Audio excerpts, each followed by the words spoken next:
Hello friends, welcome to the digital platform of Dhakad concept. Banking के अगले session में आपका स्वागत है। तो हमने पिछली बार पेमेंट एंड सेटलमेंट सिस्टम में इलेक्ट्रॉनिक फंड ट्रांसफर के बारे में जाना था, आरटीजीएस के बारे में जाना था, एनईएफटी के बारे में जाना था, डिमांड ड्राफ्ट और पे ऑर्डर के बारे में भी जाना था, जिनका हमने ऑफलाइन यूज किया था। तो ये कई सारी चीजें हमने जानी थी।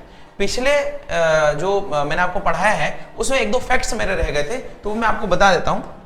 एक तो ये कि डिमांड ड्राफ्ट और पे ऑर्डर जो है, डीडी एंड पे ऑर्डर, डिमांड ड्राफ्ट और पे ऑर्डर आपका कैश में अगर आप बनाते हैं तो 49,999 तक ही बन सकते हैं। कुछ समझ में आया? 49,999 का मतलब है कि अगर मान लीजिए आपका बैंक में अकाउंट नहीं है और आप ये सोचते हैं कि मैं कैश लेके जाऊं और डिमांड ड्राफ्ट या पे ऑर्डर बना दूं, तो जब आप ऐसे सोचते हैं कि आप कैश लेके बैंक में जाएंगे तो वो डिमांड ड्राफ्ट जिसका खाता नहीं है वो कैश लेके जा रहा है और बोल रहा है कि मुझे डिमांड ड्राफ्ट दे दीजिए, वो केवल और केवल 49,000 तक ही बना पाएगा। अगर उसको 50,000 या 60,000 या 1 लाख का डिमांड ड्राफ्ट बनाना है तो उसके लिए अकाउंट की जरूरत होगी, यानी उसको पहले बैंक में अकाउंट खुलवाना पड़ेगा, वो कैश इधर जमा करेगा और फिर इससे वो डीडी लेगा। समझे कुछ? यानी वो कैश डिपॉजिट कहां कराएगा? कैश डिपॉजिट कराएगा वो अकाउंट में। अब देखिए ये क्यों ऐसा कर रहे हैं, क्योंकि डिमांड ड्राफ्ट जब कैश में बनाया जाता है तो पर्सन का आइडेंटिफिकेशन बड़ा मुश्किल होता है। एक व्यक्ति ने फॉर्म भरा, डिमांड ड्राफ्ट बना लिया, अब किसने बनाया ये पता करना बहुत मुश्किल होता है। इसलिए छोटे डिमांड ड्राफ्ट तो चलते हैं। पहले लिमिट 20,000 थी, अब ये लिमिट 49,900 कर दी, यानी यहां तक आप कैश में बना सकते हैं। अगर बड़े डिमांड ड्राफ्ट बनाना है तो मनी लॉन्ड्रिंग ना हो, किसी पैसे का इधर से उधर गलत तरीके से ट्रांजैक्शन ना हो, उसके लिए बोला है कि 50,000 या उससे ऊपर के ट्रांजैक्शन जितने भी डिमांड ड्राफ्ट में होंगे वो वाया अकाउंट होंगे, यानी पहले आप अपना कैश इसमें जमा करवाएंगे और फिर ही उससे डिमांड ड्राफ्ट बनेगा। तो इससे करने से क्या होगा कि हम कभी भी ट्रेस कर पाएंगे कि किस अकाउंट से डिमांड ड्राफ्ट बनाया गया था। तो एक फैक्ट तो आपका ये था। दूसरा फैक्ट ये था कि एनईएफटी, चलिए मैं आपको क्वेश्चन भी पूछ लेता हूं, जितने भी लोग पहले पढ़ चुके हैं या जो लोग क्लास नहीं कर रहे हैं आप उनसे भी पूछिएगा। आपके लिए एक टेस्ट का क्वेश्चन टाइप है कि एनईएफटी मैंने पूछा था, वैसे तो मैं बता सकता हूं लेकिन आप बताइएगा मुझे, एनईएफटी जो है क्या अकाउंट नहीं है तो एनईएफटी हो सकता है क्या? तो एनईएफटी हो सकता है क्या, और अगर हां तो कितने रुपए तक? ये दोनों के सवाल आप मुझे जवाब दीजिएगा कि एनईएफटी हो सकता है क्या बिना अकाउंट के। यदि आपका जवाब हां है तो मुझे बताइएगा कि कितने रुपए तक। दोनों चीजें आपको बतानी है, और अगर आपका जवाब ना है तो कोई प्रॉब्लम नहीं है।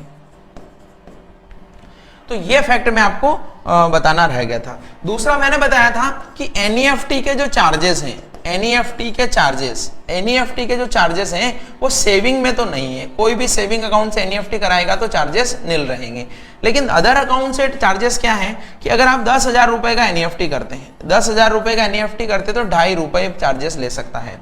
10,000 से 1 लाख तक का कोई ट्रांजेक्शन करता है, 1 लाख, 10,000 से 1 लाख, तो उसके लिए फिर आपको 5 रुपए देने पड़ेंगे। 1 लाख से 2 लाख का कोई ट्रांजेक्शन करता है तो फिर आपको 10 रुपए 15 रुपए देने पड़ेंगे, और 2 लाख से अबो, 2 लाख एंड अबो का कोई ट्रांजेक्शन करता है तो फिर आपको 25 रुपए देने पड़ेंगे। तो ये सारे जो हैं आपके एनईएफटी के चार्जेस हैं अलग अलग। ये वैसे एग्जाम में नहीं आते, बस मैंने आपको बताया है कि इस तरीके से चार्जेस लगते हैं। तो ये 3 चीजें मेरे को बताना रह गई थी। तो चलिए आगे बढ़ते हैं, आज का पढ़ते हैं। अब आज हम क्या बात करेंगे? आज हम अदर दूसरे मोड ऑफ पेमेंट्स की बात करेंगे, जिसमें हम बात करेंगे आईएमपीएस की बात करेंगे। तो आईएमपीएस क्या है? Inter bank mobile payment system, या इसको एक और नाम से भी जाना जाता है इमीडिएट पेमेंट सर्विस। ये दोनों नाम से जाना जाता है। अब ये क्या है, कैसे उपयोग होता है, इसमें क्या चीजें हैं वो हम बात करेंगे। देखिए सबसे पहले तो ये कि एनईएफटी और आरटीजीएस पहले 24/7 नहीं होते थे, अभी एनईएफटी होता है जैसे 24/7। दूसरा, आरबीआई की जब छुट्टी होती थी तो चूंकि मीडिएटर एनईएफटी और आरटीजीएस में आरबीआई है, तो जब भी आरबीआई की छुट्टी रहेगी तो एनईएफटी आरटीजीएस नहीं हो सकते थे। तीसरी चीज कि आप उसको अपने मोबाइल से नहीं कर पा रहे थे, तो इन चीजों का समाधान निकालने के लिए आईएमपीएस का शुरुआत की गई। ये सबसे पहले 2010 में आया और इसका फीचर ये था कि ये 24/7 चलता था। हालांकि अब तो इतना यूज नहीं है, तो ये 24/7 चलता था। इसमें क्या होता था, कैसे पैसा आप भेज सकते थे? पैसा आप भेज सकते थे किसी भी तरीके से, 3-4 तरीके हैं उसमें, उससे आप पैसा भेज सकते थे। इमीडिएट पेमेंट ट्रांसफर होता था एकदम। अब तो इसका इतना यूज नहीं है क्योंकि एनईएफटी के थ्रू होता है, लेकिन ये जो है अभी इसकी प्रासंगिकता यह है कि इसमें पेमेंट का ट्रांसफर एनईएफटी से बहुत जल्दी हो जाता है। हालांकि एनईएफटी भी 24/7 है, लेकिन इसमें एनईएफटी का जो ट्रांजैक्शन है, एनईएफटी का जो ट्रांजैक्शन टाइम है उससे बहुत कम लगता है, क्योंकि ये जो सर्वर यूज करता है वो सर्वर यूज करता है आपके एटीएम का। एटीएम का कैसे सर्वर यूज करता है? जैसे देखिए, आप कहीं किसी बैंक में पैसा लेने के लिए जाते हैं, आपका खाता एसबीआई में है, लेकिन आप पीएनबी के एटीएम में घुस गए और वहां से पैसा निकाल रहे हैं, तो कभी ऐसा होता है क्या कि आपको पैसा आने में देरी हो? वो पीएनबी आपके बैंक से कंफर्मेशन लेके तुरंत आपको पैसा दे देता है। वही सेम नेटवर्क जो है आईएमपीएस में यूज होता है। दूसरी चीज क्या है, यहां पे आप इसका चाहें तो आप एप्लीकेशन के थ्रू भेज सकते हैं पैसा, आप चाहें तो आप एसएमएस के थ्रू भेज सकते हैं, आप चाहें तो आप नेट बैंकिंग के थ्रू भेज सकते हैं, या आप चाहें तो आप यूएसएसडी के थ्रू भी भेज सकते हैं। ये 4 ऑप्शन है इसमें।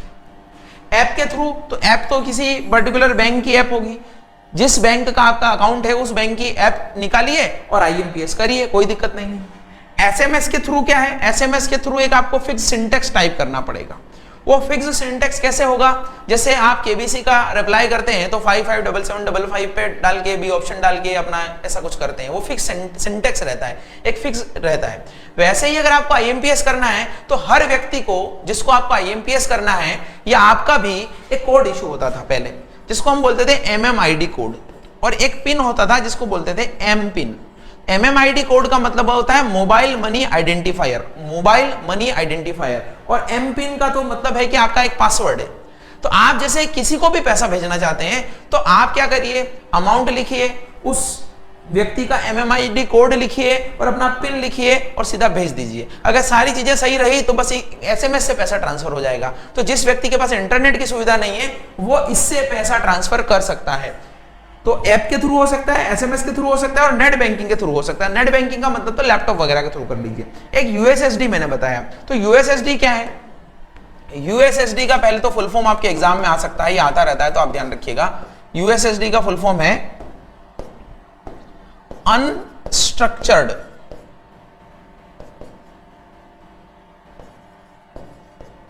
सप्लीमेंट्री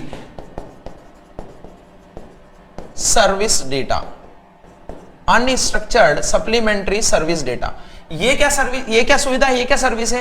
जैसे देखिए, एसएमएस के थ्रू आईएमपीएस करने में तो बहुत आसान है कि आप एक पूरा सिंटेक्स लिखिए और आप टाइप करके भेज दीजिए। लेकिन उसमें क्या प्रॉब्लम है कि आपको याद रखना पड़ता है कि इस मोबाइल नंबर पे या इस नंबर पे भेजना है, उसका सामने वाले का एमएमआईडी टाइप करने में भी दिक्कत हो सकती है।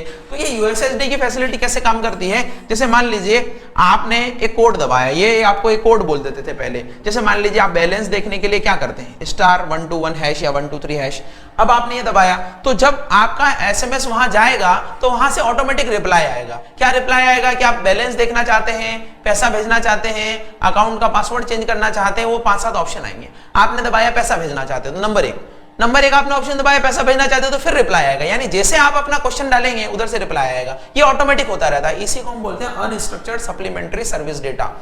जैसे आप अपने अभी आरोग्य सेतु ऐप अगर डाउनलोड की होगी तो उसमें भी ऐसे ही आप कुछ लिख के भेजेंगे, वहां से रिप्लाई आएगा, फिर आपको वो क्वेश्चन पूछेगा। तो ऐसा लगता है कि आप ह्यूमन इंटरफेस से डील कर रहे हैं या वहां से बात कर रहे हैं। ऐसा ही इसमें होता है, ये अभी भी चलता है। इसके थ्रू भी आप आईएमपीएस कर सकते हैं। तो आप जो है इसमें अमाउंट वगैरह डाल के बहुत वो आपको एक एक करके पूछता जाएगा, आप एक एक करके इन्फॉर्मेशन डालते जाइए। तो आपको एक सिंटेक्स, स्पेसिफिक सिंटेक्स टाइप करने की जरूरत नहीं है।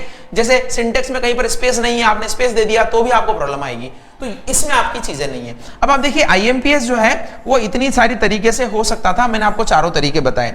फिर इसमें एक चीज और क्या है आईएमपीएस में, कि आईएमपीएस में सबसे इंपॉर्टेंट चीज है कि आप 2 लाख तक का ही भेज सकते हैं, 2 लाख तक तो छोटा पेमेंट भेज सकते हैं। तो फिर आपका वही है कि बड़ा पेमेंट भेजना है तो आपको आरटीजीएस और एनईएफटी पर ही जाना पड़ेगा। ये आईएमपीएस आप जो है फोन टू फोन भेज सकते हैं, फोन टू अकाउंट भेज सकते हैं, फोन टू मर्चेंट भेज सकते हैं। यानी किसी मर्चेंट को भेजना है, आप किसी दुकान पे गए, मर्चेंट का वहां पर कोड है, उसके थ्रू भेज सकते हैं, फोन टू अकाउंट भेज सकते हैं, फोन टू फोन भेज सकते हैं, बहुत सारी चीजें आप इसके थ्रू कर सकते हैं।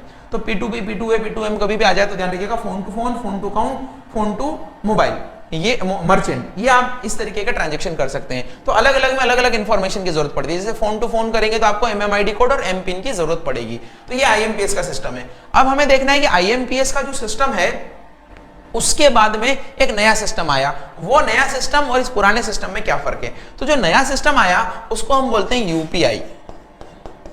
यूपीआई, अब यूपीआई क्या है? यूपीआई है यूनिफाइड पेमेंट इंटरफेस।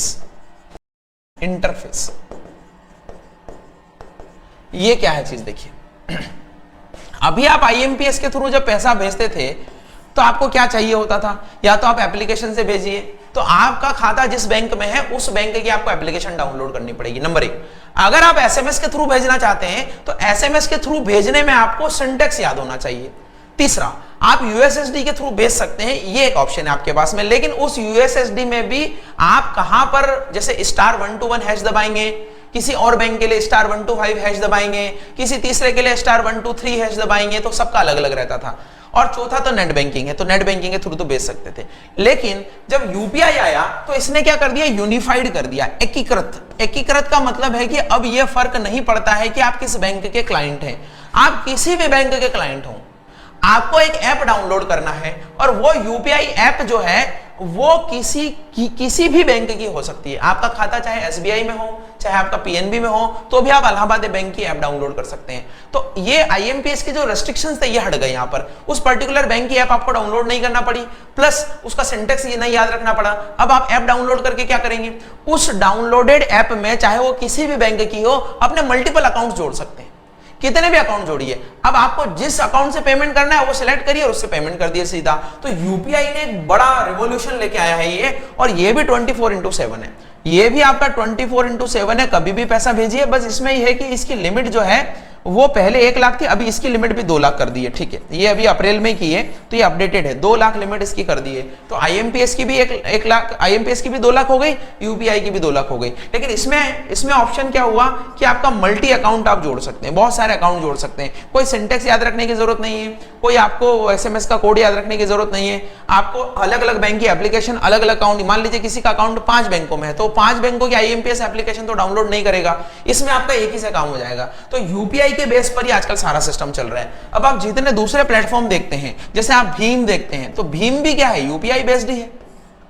भीम भी यूपीआई बेस्ड है, बस ये एप्लीकेशन गवर्नमेंट ऑफ इंडिया ने डेवलप की है और इसमें थोड़े ऑप्शन कम है, अदरवाइज ये बेस्ड भी यूपीआई है। अगर आप गूगल पे देखें तो गूगल पे भी क्या है, गूगल पे भी तो आपकी एक एप्लीकेशन है जिसमें कोई भी बैंक अकाउंट होल्डर यहां जाके अपना काम कर सकता है। फोन पे क्या है, फोन पे भी जो है वो भी आपका यही है।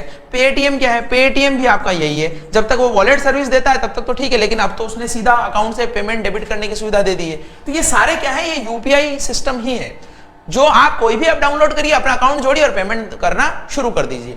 अब इसमें जो मैंने भीम का नाम लिया है, तो भीम का कभी फुल फॉर्म आ जाए तो आप ध्यान रखिएगा, और भीम का एक रेस्ट्रिक्शन भी बता देता हूं। भीम क्या है, भारत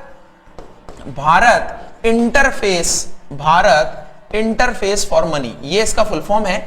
और भीम में क्या है, इसमें थोड़ा रेस्ट्रिक्शन है। एक तो ये कि इजी यूआई है इसका, इजी यूआई यानी यूजर इंटरफेस जो इजी है, बहुत ग्रामीण क्षेत्रों के लोग इसको आसानी से समझ सकते हैं, बहुत ही लिमिटेड ऑप्शन है, नंबर 1। दूसरा, आप एक ही अकाउंट इसमें कनेक्ट कर सकते हैं, आप एक ही अकाउंट इसमें कनेक्ट कर सकते हैं। तीसरा, इससे जो ट्रांजैक्शन की लिमिट है वो 40,000 रुपए है, यानी ये समझे कि छोटे लोगों के लिए इजी है, जहां पे वो कम पैसा भेजना चाहते हैं, अपना यूपीआई में बहुत सारे ऑप्शंस आते हैं वो नहीं चाहते हैं, इजी इंटरफेस चाहते हैं, और गवर्नमेंट ऑफ इंडिया का ऐप है तो आप आराम से डाउनलोड करके इसके थ्रू भी ट्रांजेक्शन कर सकते हैं। लेकिन ये सब जो काम करते हैं, यूपीआई, गूगल पे, पेटीएम, फोन पे, ये सारा ही यूपीआई के प्लेटफॉर्म पर ही काम करते हैं। यूपीआई का मतलब unified interface, unified payment interface. ठीक है, एक यूपीआई में और एक और टर्म में आपको बताता हूं। यूपीआई में तो आप पेमेंट कैसे कर सकते हैं, आप पेमेंट अकाउंट में करें तो आईएफएससी कोड और अकाउंट के माध्यम से कर सकते हैं। यूपीआई में आप चाहे तो फोन नंबर के बेसिस पर भी कर सकते हैं, फोन या मोबाइल नंबर के बेसिस पर भी कर सकते हैं।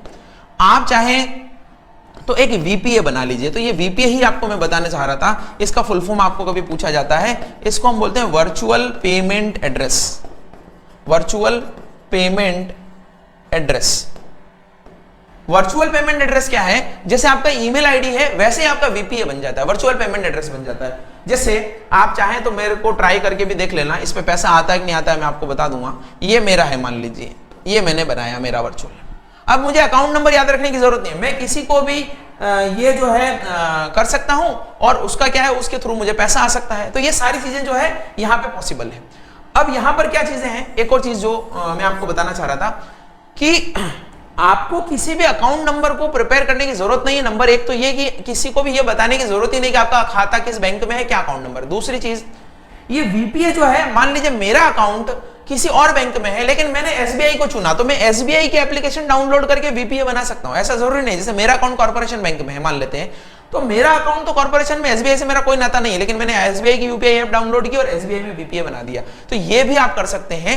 तो वीपीए के थ्रू, मोबाइल नंबर के थ्रू, अकाउंट नंबर के थ्रू, किसी के भी थ्रू जो है आप पेमेंट कर सकते हैं। तो ये सारी चीजें मैंने आपको बताई, यूपीआई बताया और इसी में मैंने आपको भीम भी बता दिया, तो इसके थ्रू भी आप पेमेंट कर सकते हैं। एक और तरीका है जहां पे आप बिना इंटरनेट के पैसा भेज सकते हैं, और वो जो बिना इंटरनेट के पैसा है वो सुविधा है *99#। अब ये *99# क्या है, आप जो है किसी भी बैंक के क्लाइंट हो, आप *99# दबाइए, अब आपको वहां से रिप्लाई आएगा। वो रिप्लाई आएगा तो आपसे बैंक का पूछेगा कि 4 अक्षर बैंक के डालिए, फिर आपको पूछेगा क्या सर्विस आप करना चाहते हैं, फिर आप जब बोलेंगे मुझे पेमेंट ट्रांसफर करना है तो वही सारी चीजें पूछने लग जाएगा। यानी ये *99# की बिना इंटरनेट एसएमएस की सुविधा जो है, ये भी किस पर काम कर रही है, वो मैंने आपको बताया यूएसएसडी पर ही काम कर रही है, अनस्ट्रक्चर्ड सप्लीमेंट्री सर्विस डेटा, जो अभी मैंने आपको बताया था। और ये जो है एक फैसिलिटी है, इस यूएसएसडी के प्लेटफॉर्म पर *99# काम करता है। यानी आप किसी भी बैंक के क्लाइंट हो, आप *99# दबाइए और अपना सारा सिस्टम कर सकते हैं। तो आप एक बार ट्राई करके जरूर करिएगा, प्रैक्टिकल करेंगे तो पता लग जाएगा। और ये जो यूएसएसडी है ये इसके तहत काम करता है, NUUP क्या है, national unified USSD platform, national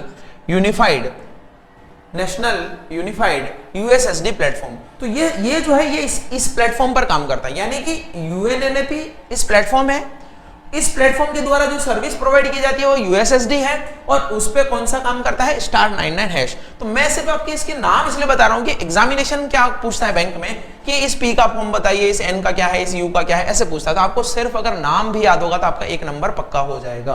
तो ठीक है दोस्तों, चलिए आगे बढ़ते हैं। अब हम आगे जो पढ़ रहे हैं, उस आगे पढ़ने में हमारे पास में क्या ऑप्शन है, 2-3 चीजें के बारे में भी जानना चाहिए। एईपीएस क्या है, एक पीओएस क्या है, एक एमडीआर क्या है, ये इनके बारे में जानते हैं। वैसे तो बीबीपीएस भी आपको जानना चाहिए या एनपीसीआई आपको जानना चाहिए, इनके बारे में हम जानते हैं। तो इससे क्या होगा, हमारा जो पेमेंट एंड सेटलमेंट सिस्टम का पूरा है वो आपका एक बार कंप्लीट हो जाएगा। तो चलिए सबसे पहले हम जानते हैं एईपीएस के बारे में, लेकिन उससे भी पहले जो भी मैंने आपको *99# बताया था, तो *99# मैंने बताया था किस प्लेटफॉर्म पे काम करता है, यूएसएसडी के। इसमें मैक्सिमम जो है आप 5000 का ही ट्रांजेक्शन कर सकते हैं। तो देखिए अलग अलग के लिए अलग अलग लिमिट बताई है मैंने। आईएमपीएस के लिए मैंने क्या लिमिट बताई है, 2 लाख। यूपीआई के लिए क्या लिमिट बताई है, 2 लाख। भीम के लिए क्या लिमिट बताई है, 40,000। आरटीजीएस और एनईएफटी के लिए क्या लिमिट बताई है, आरटीजीएस और एनईएफटी के लिए मैक्सिमम तो 9 लिमिट है, कोई लिमिट नहीं है। और ये यहाँ पर सारी मैक्सिमम लिमिट ही लिखी हुई है आपके यहाँ पे, तो कोई लिमिट नहीं है इस तरीके से। और अगर आप *99# सर्विस की बात करें तो *99# सर्विस में क्या लिमिट है, 5000। तो ये कभी आपका क्वेश्चन बन सकता है। चलिए तो बात करते हैं सबसे पहले एईपीएस के बारे में कि एईपीएस क्या है, ये कैसे काम करता है। तो सबसे पहले देखिएगा, एईपीएस का फुल फॉर्म है आधार इनेबल्ड पेमेंट सिस्टम। तो जो आधार इनेबल्ड पेमेंट सिस्टम है ये कैसे काम करता है, तो ये आधार कार्ड के बेसिस पर काम करता है। आधार कार्ड के बेसिस पर कैसे काम करेगा, आपने सुना होगा कि जो हमारे बैंक्स करेस्पोंडेंट होते हैं उनको बीएस बोलते हैं, करेस्पोंडेंस। इनको बीसीज बोलते हैं, क्या बोलते हैं, बीसीज।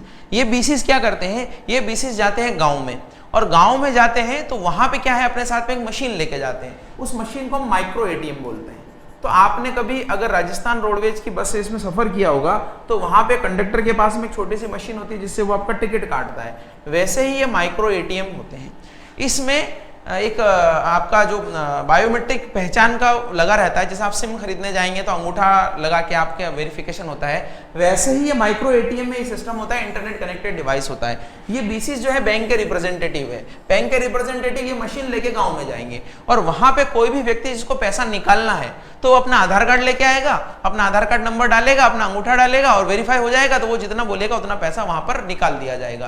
तो इससे क्या होगा, दूर दराज के क्षेत्रों में भी बैंकिंग की सर्विसेज मिल पाएंगी और फाइनेंशियल इंक्लूजन का काम भी पूरा हो पाएगा। तो ये भी एक टाइप ऑफ पेमेंट है जिसमें खुद बैंक आपके घर आता है या आपके गांव आता है और वहां पे आपको पैसा विड्रॉ करने की फैसिलिटी देता है। तो ये आधार इनेबल्ड पेमेंट सिस्टम है। फिर मैंने आपको बताया कि पीओएस क्या है। तो पीओएस क्या है, पीओएस तो है पॉइंट ऑफ सेल। तो पॉइंट ऑफ सेल जो है आप ध्यान रखिएगा, भूल नहीं जाइएगा, मैं कई सारी चीजें बता दी है और ये सारा जो है पेमेंट एंड सेटलमेंट सिस्टम में ही चल रहा है, शुरू से हम चल रहे हैं। Cash, cheque, DD, pay order, RTGS, NEFT, भीम, यूपीआई, जितने आईएमपीएस जो भी मैंने बताया सब इसी में। Point of sale, point of sale आपने कहीं पर भी खरीदारी अगर करने गए होंगे तो आपका कार्ड स्वाइप करता है, वहां पे एक मशीन लगी रहती है, वो मशीन ही पीओएस है, पॉइंट ऑफ सेल है। और वहां पे जो मशीन लगी रहती है उसमें अपना आप कार्ड स्वाइप करते हैं, अपना पिन कोड डालते हैं और सीधा ही जो है, पिन कोड का मतलब पिन डालते हैं और सीधा आपके अकाउंट से पैसा खत्म हो जाता है। 2 पर्ची निकलती है, एक वो अपने पास रख लेता है साइन करके आपका और एक जो है आपको दे देता है। तो ये जो है पीओएस है। ये पीओएस पे 2 काम हो सकते हैं। एक तो आरबीआई ने बोला है कि कैश विड्रॉल भी हो सकता है, यहाँ पे कैश विड्रॉल, यानी आप जो है अब इसके थ्रू कैश विड्रॉल की फैसिलिटी भी है। ये 1000 की है, अभी बोला था कि इसको 2000 करना है, तो एक तो ये फैसिलिटी है यहाँ पर कैश विड्रॉल की। दूसरा, यहाँ के थ्रू क्या कर सकते हैं, आप पेमेंट कर सकते हैं। लेकिन जब आप यहाँ के थ्रू पेमेंट करते हैं ऑनलाइन शॉपिंग का या कुछ का भी, या वहां पर जाकर आप पेमेंट करते हैं, तो उस पेमेंट में अभी एक कॉन्सेप्ट चल रहा था, वो मैं आपको थोड़ा बता देता हूँ। ये पेमेंट करने पे यहाँ पर आपके चार्जेस लगते थे जिनको हम बोलते थे मर्चेंट डिस्काउंट रेट। इस चार्जेस को हम क्या बोलते हैं, merchant discount rate. Merchant discount rate यानी आप समझिए, पॉइंट ऑफ सेल पे जाकर हम कैश विड्रॉल की फैसिलिटी भी कर सकते हैं और पॉइंट ऑफ सेल पर जाकर हम क्या कर सकते हैं, पेमेंट का काम भी कर सकते हैं। जब हम पेमेंट करते हैं एमडी इसके थ्रू पीओएस पे, तो हमारे को थोड़ा पैसा एक्स्ट्रा देना पड़ता है, 1-2% एक्स्ट्रा देना पड़ता है, उसी को हम क्या बोलते हैं, मर्चेंट डिस्काउंट रेट। अब इस मर्चेंट डिस्काउंट से रिलेटेड अभी क्या अपडेशन हुआ है वो मैं आपको बता दूं। पीओएस से रिलेटेड जो है सारी चीजें हमने देखी है, इसमें अगर कुछ भी आपको दिक्कत है तो आप पूछिएगा। पहले पीओएस में मैंने आपको बताया 2 काम हो सकते हैं, एक तो हो सकता है कि कैश विड्रॉल हो जाए और एक हो सकता है कि आपका ऑनलाइन पेमेंट हो जाए। ठीक है दोस्तों, और एमडीआर से रिलेटेड जो आपका डाउट है वो क्या है, एमडीआर का मैंने बताया कि यहां पे जो चार्जेस लगना था वो चार्जेस था 0.4%। अगर आपका ट्रांजेक्शन जो है 2000 रुपए का है तो, और अगर आपका ट्रांजेक्शन जो है 2000 रुपए से प्लस है तो 0.6% चार्ज लगता है। लेकिन ये चार्ज किसी भी केस में 150 रुपए से ज्यादा ना हो, ये चार्जेस का सिस्टम था। लेकिन अभी क्या किया है, अभी ये किया है कि ये 150 रुपए और ये सारा भी खत्म कर दिया है और डिजिटल पेमेंट को बढ़ावा देने के लिए बोला है कि जो डेबिट कार्ड है, डेबिट कार्ड आप देखेंगे अपने कार्ड पर रुपए लिखा रहता है, तो रुपए नाम के डेबिट कार्ड से या यूपीआई से पेमेंट करने पर कोई भी चार्ज आपको नहीं देना है। यानी डेबिट कार्ड पे लगने वाला एमडीआर अगर वो रुपए कार्ड है तो उस पर भी आपको अब कोई चार्ज नहीं देना पड़ेगा। तो ये सारी चीजें भी अपडेशन में डाल दीजिएगा। ठीक है, चलिए आगे बढ़ते हैं। हम बात करते हैं बीबीपीएस की। बीबीपीएस से पहले एक और मैं पॉइंट बता देता हूं आपको, एनएफएस। एनएफएस क्या है, ये एक नेटवर्क है जिसको हम बोलते हैं नेशनल फाइनेंशियल स्विच। आप नोट्स बनाते रहिएगा, बहुत सारी चीजें कंफ्यूज हो जाएंगे बाद में। नेशनल फाइनेंशियल स्विच क्या है, ये एनपीसीआई के द्वारा विस्तृत एक जो है नेटवर्क है। इस नेटवर्क के थ्रू क्या ऑपरेट होते हैं, इस नेटवर्क के थ्रू एटीएम ऑपरेट होते हैं। नहीं तो आप देखिए आपका अकाउंट पीएनबी में है और आप जो है एसबीआई के एटीएम से भी पैसा निकाल लेते हैं, तो एसबीआई को कैसे पता है कि आपके खाते में पैसा है कि नहीं। आपका अकाउंट तो किसके पास है, पीएनबी के पास है, और पीएनबी से आप चले गए एसबीआई में और एसबीआई के एटीएम से निकाल लिया पैसा। एसबीआई को तो पता नहीं ना, वो कई बार ऐसे भी बोलता है हेलो वेलकम, उसको कैसे पता आपका नाम क्या है, क्योंकि आपका कार्ड तो पीएनबी ने इशू किया। आपका जो भी डेटा होगा वो किसके पास होगा, पीएनबी के पास होगा। लेकिन इसी नेटवर्क के माध्यम से सारे बैंक जो है एनएफएस से जुड़े हुए हैं, इसीलिए आप 24/7 किसी भी एटीएम से कैसे भी पैसा निकाल सकते हैं। तो आपको समझ में आया, ये एनएफएस क्या है? Connectivity of all ATM through a single network, that is called national financial switch. ठीक है, चलिए एक चीज और हम जो बात कर रहे थे, एक बीबीपीएस है, बीबीपीएस। तो बीबीपीएस क्या है? Bharat bill payment, Bharat bill payment. इसमें क्या है? इसमें आपको अपने जो बिल पेमेंट की फैसिलिटी है वो मिलती है any time anywhere, any time anywhere, कहीं से भी किसी भी समय अपना बिल पेमेंट कर दीजिए, चाहे वो फोन का बिल हो, चाहे वो इलेक्ट्रिसिटी का हो, चाहे वो वाटर बिल हो, कैसे भी बिल पेमेंट कर लीजिए। तो ये प्लेटफॉर्म क्या करता है? ये प्लेटफॉर्म ये काम करता है कि जितने भी, जैसे ई कॉमर्स वाला पेमेंट करना है आपको, तो वो भी आप यहाँ पर कर सकते हैं। तो जैसे भी ई कॉमर्स वेबसाइट है, फिर आपके ऑनलाइन प्लेटफॉर्म है, या फिर आपका जो बैंक है, तो ये अगर आप ई कॉमर्स पे पेमेंट कर रहे हैं तो ऑनलाइन प्लेटफॉर्म, ये और ये बैंक, इन सबको एक साथ ले आता है बीबीपीएस, ये ट्रायंगल बना देता है। यानी आपका बैंक, वो वेबसाइट जहां पे आप पेमेंट कर रहे हैं, और बीच में जो पेमेंट गेटवे है, जो ऑनलाइन प्लेटफॉर्म है जिसके थ्रू आप ये काम कर रहे हैं, इन तीनों का एक ट्रायंगल बना के एक साथ लाता है। तो आप कहीं पर भी एनी टाइम एनीवेयर अपना बिल पेमेंट कर सकते हैं। जैसे आप गूगल पे के थ्रू बिल पेमेंट कर सकते हैं, वैसे ही आप बीबीपीएस के थ्रू पेमेंट कर सकते हैं। तो ये भारत में जो एक संस्था है एनपीसीआई, उसने ये विकसित किया है। एनपीसीआई, इसको बोलते हैं national payment corporation of India.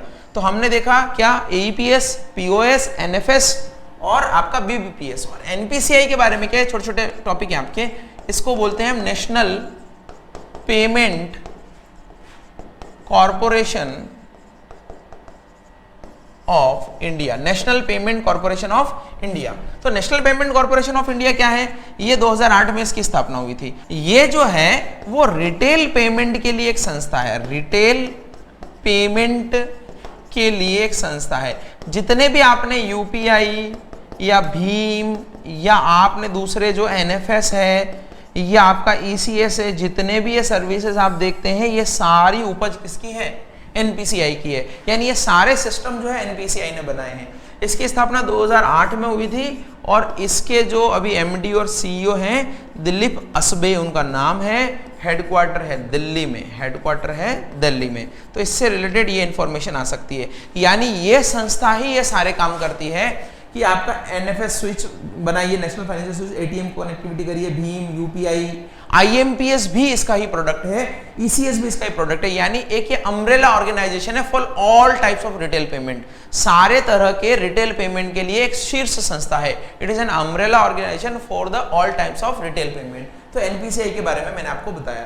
तो ये यहाँ पर मैंने कई सारी चीजें आपको बताई है। अगर फिर भी पेमेंट और सेटलमेंट सिस्टम से रिलेटेड कोई भी आपका टॉपिक छूट गया हो तो आप जरूर बताइएगा, ताकि मैं उसको भी कवर कर लूंगा। यहाँ पर 3 क्लासेस में हमने सिर्फ और सिर्फ रिटेल पेमेंट, आपका जो पेमेंट एंड सेटलमेंट सिस्टम है वो पढ़ा है, शुरू से लगाकर एंड तक। तो मिलते हैं अगली क्लास में। Thank you so much.